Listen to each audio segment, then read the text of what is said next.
дар мавҷ барномаи иттилоотии хабар.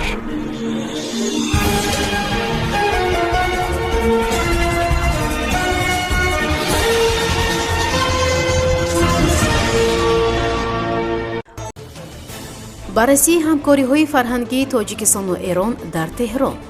аврупо ба тоҷикистон беш аз 90 миллион евро ҷудо мекунад. соҳибкорони вилояти красноярски русия ба вилояти суғд меоянд. маркази нави хизматрасонӣ барои муштариёни тисел дар панҷакент ба фаъолият шурӯъ кард. занони пуртазоди тоҷик дар саҳнаи русия Дина ва Манижа ҷоизаи мудро тарконданд.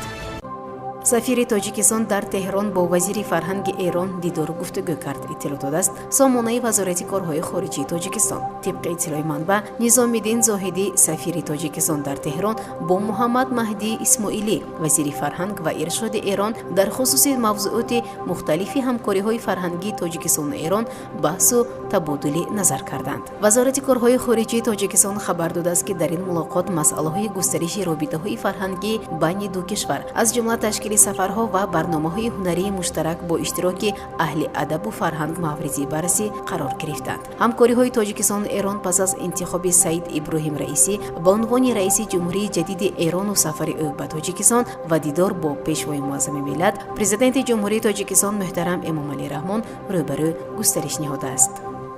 иттиҳодияи аврупо ба тоҷикистон беш аз 90 миллион евро ҷудо мекунад. дар ин бора Ҷата Урпилайнен комиссари иттиҳодияи аврупо дар умури ҳамкориҳои байналмилалӣ дар як нишасти хабарӣ дар пайи мулоқот бо Сироҷиддин Муҳриддин вазири корҳои хориҷии тоҷикистон иттилоъ додааст. ба гуфтаи ӯ ин маблағ барои рушди ҳамкориҳои байни давлатҳо равона хоҳад шуд.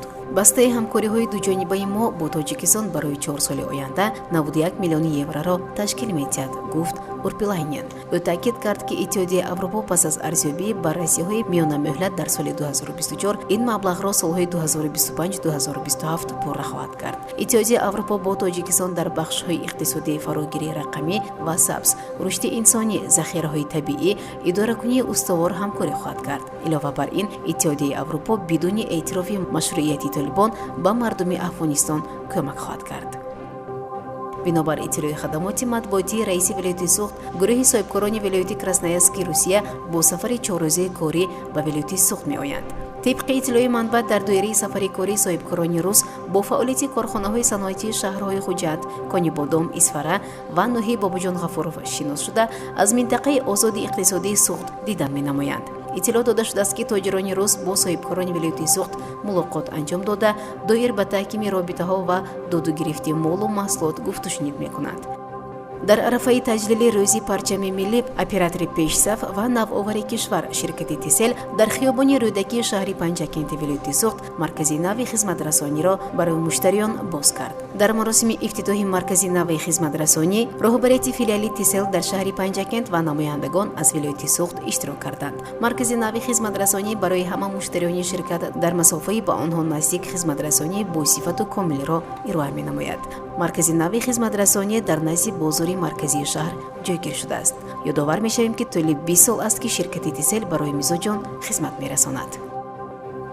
дар Москав маросими ҷоизасупории занони сол Гламур 2021 баргузор шуд ки дар он бори нахуст якбора 2 зани тоҷик ширкат кард. овозхон Манижа Сангин ва блогнависи муд Дина Саева ба саҳнаи ҷоизаи муд ворид шуданд ва ҳамаро ҳайратзада карданд. Манижа на танҳо меҳмоният даъват шуда буд, балки ӯро сарояндаи сол низ эълон карданд. қобили зикр аст ки ҳар ду зодаи Тоҷикистон тавонистанд бо либосҳои интихобкардаи худ ба рӯи қолини сурх аз дигарон ба куллӣ фарқ кунанд.